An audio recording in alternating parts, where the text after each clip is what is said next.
রাত হলেই ঢুকছে একের পর এক গাড়ি। নদীর বুক থেকে চলছে দেদার বালি লুট। প্রশাসনের নিষেধাজ্ঞাকে একেবারে বুড়ো আঙ্গুল দেখিয়ে রাতের অন্ধকারে ডুয়ার্সের জল ঢাকা নদী থেকে চলছে অবৈধ বালি পাচার। দিনের পর দিন নদীর বুক থেকে রমরমিয়ে চলছে অবৈধ বালি উত্তোলন। প্রকাশ্য দিবালোক হোক বা রাতের অন্ধকার, অভিযোগ ডাম্পারে চলছে বালি পাচার। সরকারি রাজস্ব ফাঁকি দিয়ে জলঢাকা নদী থেকে দেদার বালি পাচার। অভিযোগ হুঁশ নেই প্রশাসনের।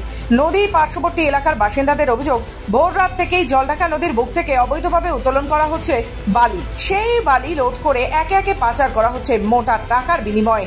কে বা কারা করছে সেই বিষয়টি এখনো পর্যন্ত স্পষ্ট নয়। চেষ্টা হবে, কিন্তু মানুষ ওদিকে মানুষ কি বলে না বলে সেটা তো জানি না। কিভাবে ওরা তো বিপদটা এই পাশের লোকে, বিপদটা বর্তমানে আমাদের, মানে এই পাশে বিপদ বাড়তেছে। তো ওই এলাকায় কখন ঢোকে সব গাড়ি? সন্ধ্যা 6টা থেকে সারা রাত চলে। হ্যাঁ, সারা রাত। তো গাড়ির আওয়াজে ডিস্টার্ব হয় না এলাকার লোকে? ডিস্টার্ব তো অত বেশি আওয়াজ হয় না, কিন্তু ওগুলো তো চুরি করি মনে হয় এইভাবে হয়। তবে এই প্রথম নয়, এর আগেও দেখা গিয়েছে জলঢাকা নদী থেকে কিভাবে প্রশাসনের চোখে ফাঁকি দিয়ে বালি উত্তোলন হচ্ছে অবৈধভাবে। আবারও খবর বাংলার ক্যামেরায় উঠে এলো সেই ছবি। অবৈধভাবে চলছে বালি উত্তোলনের কাজ। অবৈধভাবে বালি পাচার রুখতে একাধিক করার নির্দেশ আগে দিয়েছেন মুখ্যমন্ত্রী মমতা বন্দ্যোপাধ্যায়। তবুও প্রশাসনকে বুড়ো আঙ্গুল দেখিয়ে তাদেরই নাকের ডগা থেকে দেদার চলছে বালি লুট। ফলে রীতিমতো প্রশ্নের মুখে পড়ছে প্রশাসনের ভূমিকা। হ্যাঁ, মানে এই বিষয়টি জানার পরে যতটুকু আমি খোঁজখবর নিলাম, ব্যাপারটা খুবই সিরিয়াস এবং ইমিডিয়েট একটা স্টেপ নেওয়া দরকার, যাতে সেই অবৈধভাবে বালি তোলাটা বন্ধ হয়ে যায়।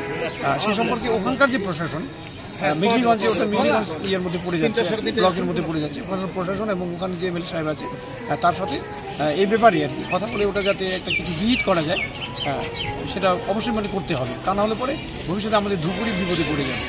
হ্যাঁ, আমার কাছেও সংবাদ আসছে সাধারণ লোকের মাধ্যমে যে কুচবিহার জেলার মেঘলিগঞ্জ ব্লকের 183 হাট সাদিকা, সেই হাট সাদিকা এলাকায় মানে যারা চোরা কারবারি, তারা মানে মেশিন দিয়ে জেসিবির মাধ্যমে মানে বালু উত্তোলন করতেছে অবৈধভাবে, এবং এর ফলে নদীর গতিপথ চেঞ্জ হয়ে যাচ্ছে।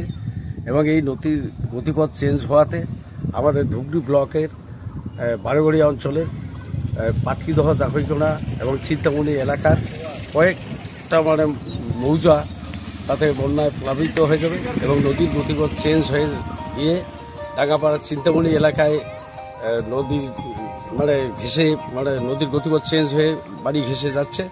এবং এতেই আমরা ধুবড়ী প্রশাসন অর্থাৎ ধুবড়ী ব্লকের জনগণ যেমন চিন্তিত, আমি বারবার অনুরোধ করব যে কুচবিহার জেলার যে প্রশাসন আছে সেই প্রশাসন যাতে সঠিক সিদ্ধান্ত নিয়ে অর্থাৎ পদক্ষেপ নিয়ে যাতে এইভাবে চোরা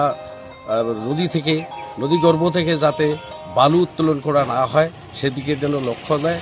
জলপাইগুড়ি থেকে খাদিমুল ইসলামের রিপোর্ট, খবর বাংলা।